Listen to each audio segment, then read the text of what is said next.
예수님은 참 포도나무 이러한 제목으로 같이 은혜를 나눴습니다. 요한복음 15장 5절에 나는 포도나무여 너희는 가지라. 그가 내 안에 내가 그 안에 거하면 사람이 열매를 많이 맺나니 나를 떠나서는 너희가 아무것도 할 수 없음이라.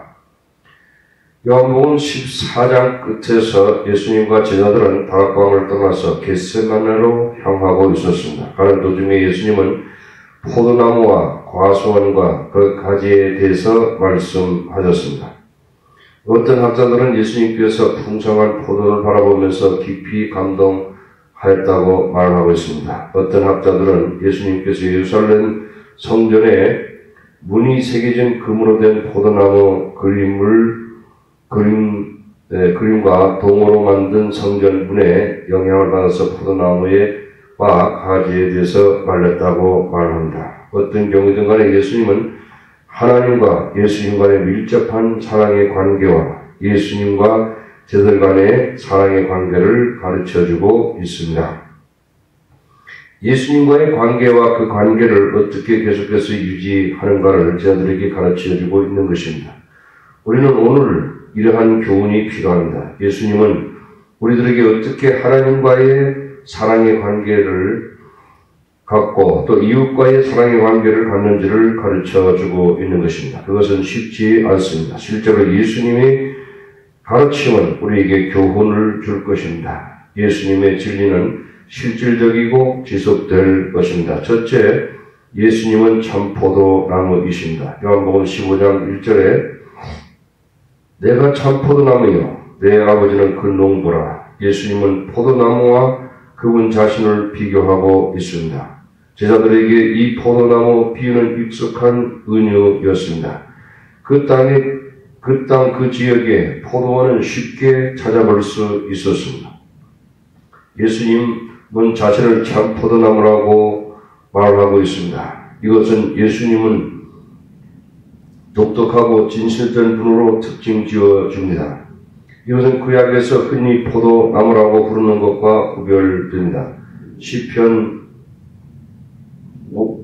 5편 7절에 대저 만군의 여호와의 포도원은 이스라엘 족속이요 그의 기뻐하시는 나무는 유다 사람이라. 그들에게 공평을 바라셨더니 도리어 포악이요 그들에게 의로움을 바라셨더니 도리어 부르짖음이로다.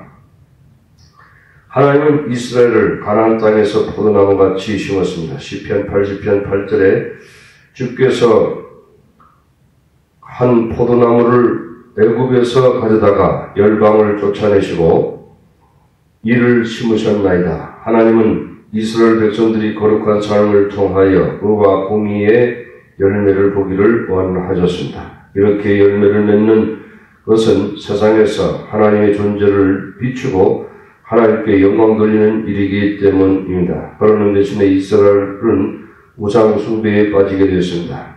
그런 다음 이스라엘은 자국과 국제사회의 압제자와 부정을 행하는 자가 되었습니다. 이스라엘은 세상을 축복하는 좋은 포도나무가 되는 것에 실패했습니다.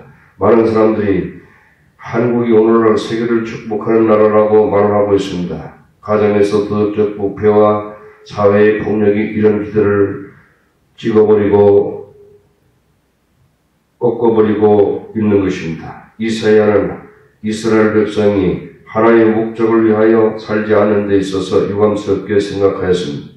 그러나 이사야는 메시아를 통한 하나님의 비전을 가지고 있습니다. 예수님은 성령으로 충만했습니다. 예수님은 하나님의 의와 정의를 이 땅에 가지고 오셨습니다.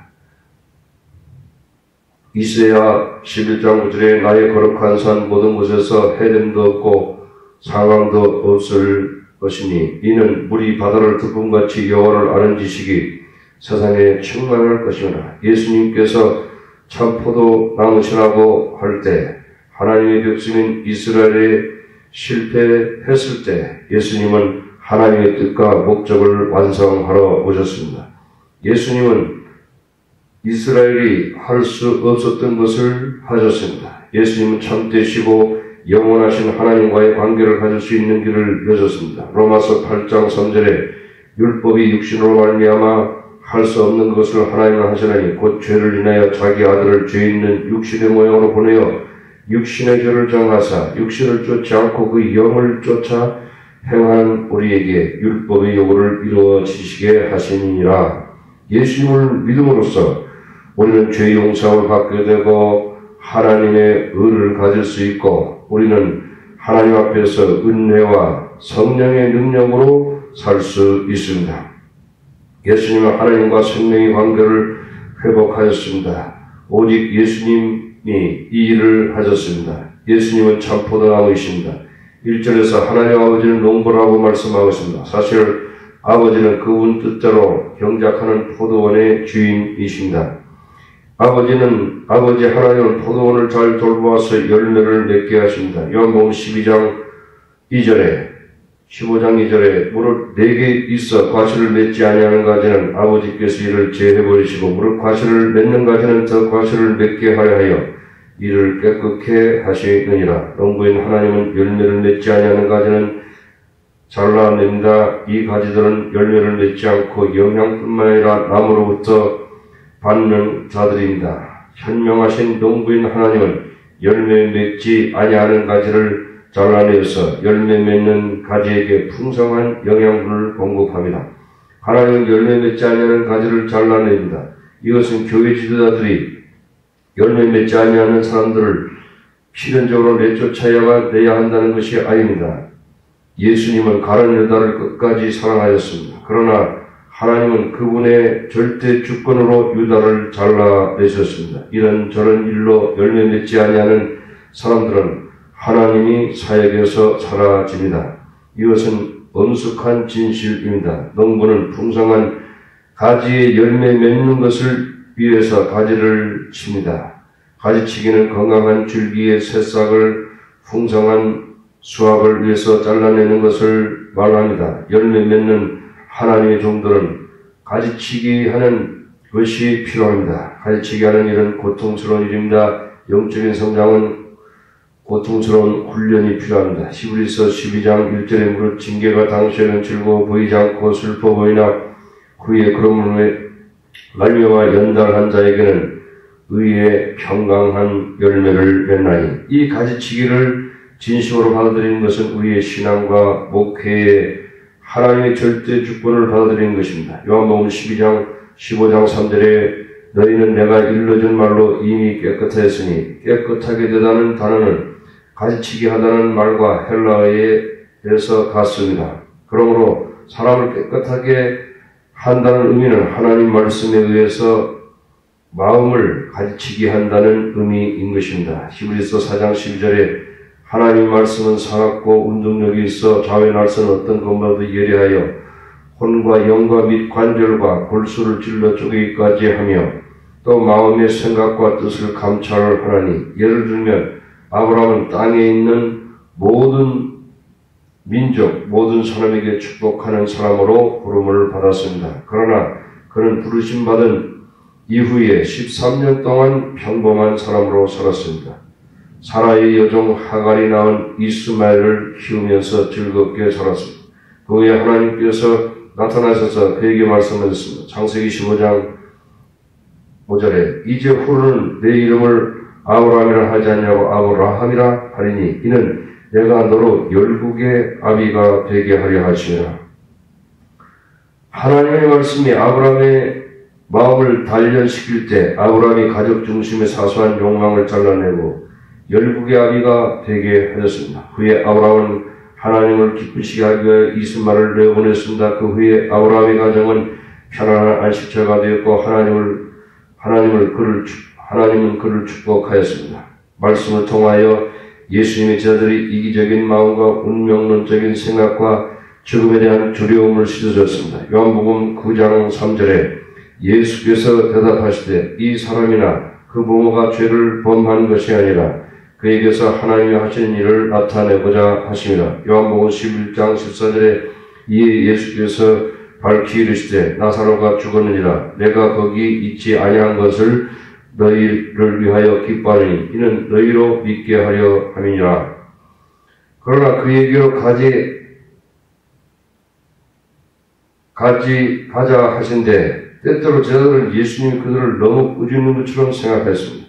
그러나 이러한 방법으로 예수님은 제자들의 마음속에 하나님 말씀을 심으셨고 하나님이 거룩한 종으로 만드신 것입니다. 지금 예수님께서는 그의 제자들에게 하신 말씀을 통하여 깨끗하다고 말씀하십니다. 하나님의 말씀을 우리 마음에 가질 때 우리는 깨끗하게 될 수 있고 예수님과 생명의 사랑의 관계를 가질 수 있습니다. 어거스틴은 한때